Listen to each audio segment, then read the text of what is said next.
Welcome to the Tech Egg. Don't get scrambled. Enjoy the video. You need admin access and a quick backup of saved networks before we change anything. First, write down or screenshot your Wi-Fi name and password so you can reconnect. Then disable VPN and any third-party firewall or antivirus that might block network changes. This avoids interruptions. Next, open Settings, go to Network and Internet, and select Status. Once there, click Network Reset or change adapter options to start. Make sure your device is plugged in and stable before continuing. Now you'll reset both software and the adapter. If you chose Network Reset, confirm and restart when prompted since that reinstalls network components. Otherwise, forget problematic Wi-Fi profiles manually.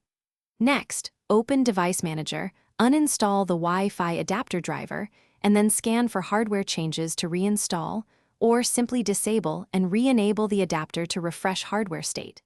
After that, open Command Prompt as admin and run ipconfig/release. Finish by restarting your PC and reconnecting to your Wi-Fi network using the password you saved earlier. Make sure you connect to the correct SSID.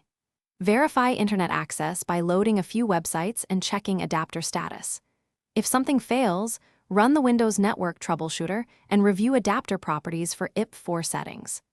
One key troubleshooting tip: if issues persist, update the Wi-Fi driver from the manufacturer's site or test the network with another device to isolate whether the problem is the PC or the router.